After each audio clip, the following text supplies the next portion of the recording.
Salama.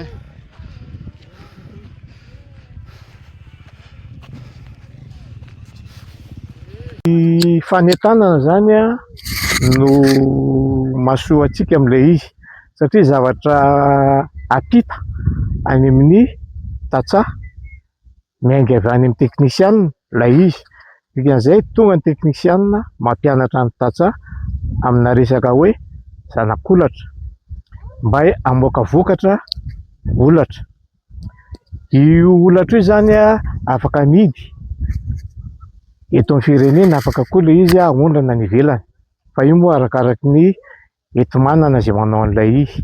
Ny fanorola dia resaka fampianarana fotsiny, efa hatramin'izay tsy mahazatra no ataonay fa tsy ny hoe resaka izay no andeha hivarotra azy, fa fanentanana ihany io ohatran'ny fomba nanentanana ny olona, nampianarina fiompiana tantely, nampianarina tany amina fambolem-bary. Izao indray tonga isika aty amina resaka olatra, ka izay ilay fanontanianao mipetraka tsara ilay izy hoe izahay dia manentana ny olona hiala amina fahantrana, dikan'izay rehefa hiala amin'ny fahantrana ianao dia tsy maintsy mamokatra ianao zany izay, dia mandray an'ilay traikefa izay men'ilay mpampianatra anao. Izay ilay fantatry ny tantsaha mihitsy ny hoe ahoana ny fambolena olona. Ny olatra manko misy karazany betsaka, misy ny olona zatra mahita an'ilay olatra izy eny champignon sauvage moa zany ilay izy, dia amin'izay fotoana izay zareo tonga dia maka fotsiny dia hoe hay toy ny olatra zany dia azo hohanina, dia maniry amin'ny hazo eny, maniry any amin'ny alokaloka eny siny. Fa ity tena fampianarana mihitsy fambolena ilay olatra araka ilay mpampiofana. Ny mpampiofana zany tsy maintsy miofana izy aloha, dia rehefa avy miofana izy zay mandeha mampiofana izy zay vao mizara traikefa any amin'ny tantsaha. Nareo tantsaha reo koa arany zao amin'izao fotoana izao efa manomboka miampita any aman'olona, any fokon'olona hafa, any amin'ny tantsaha hafa ilay traikefa, dikan'izay tsy maintsy hivelatra io atsy. Izay zany mahatoky hoe tsy maintsy hivelatra io raha ohatra, satria mbola vao vitrine zany ty atao ty. Toerana anankitelo any mbola vao natao hatramin'izao dia aty Tanety be Zazamanga, dia iny faritra Anosy iny izay tanàna atao hoe Mahitsy Tady.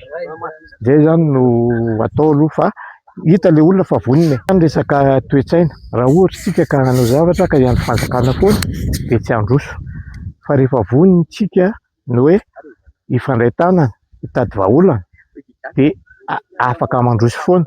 Fa raha hiandry fanjakana isika, fanjakana anie mandalo dikan'izay tsy dia tena hoe antenatsika loatra izay zavatra io, fa miainga avy aty amin'ny fahavononan'ny tsirairay, miampita makany amin'ny fokon'olona, izay makany amin'ny tantsaha. Izay ihany ny vahaolonantsika amin'ny zavatra io, fa tsy miala tsiny ahako fa betsaka ny fitondrana fandimby tonga teo.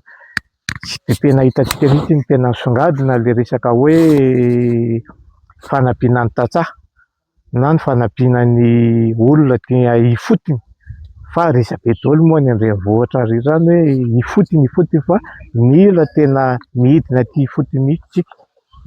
Dia resaka bio aloha io samy manana ny fomba maha-bio anazy daholo, fa ity zany dia tena resaka mazava be mihitsy satria tsy moramora manomana an'ilay atao hoe zanak'olatra.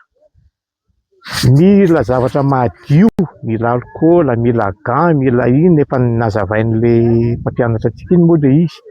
Fa rehefa tonga any amin'ilay stady ilay miditra ao anaty sesika amin'izay ilay izy dia amin'ny fotoana iny, amin'iny izy no tena mivokatra amin'iny rehefa tsara karakara ilay zanak'olatra ao anatin'ilay sesika. Miditra any amin'ny resaka bio zany tsika amin'izay fotoana izay iny ilay bio iny tonga ny antsika aty aloha tonga dia efa bio d'office, tsy mitovy ny loatra satria inona no mampatonga anazy amin'ilay hoe bio, ilay resaka zezika. Ity tsisy resaka hoe zezika artificiel na zezika tain'omby na inona, fa ity zany dia tonga dia tsy bozaka fa mololo no andrahoana sy homanina amin'ilay izy.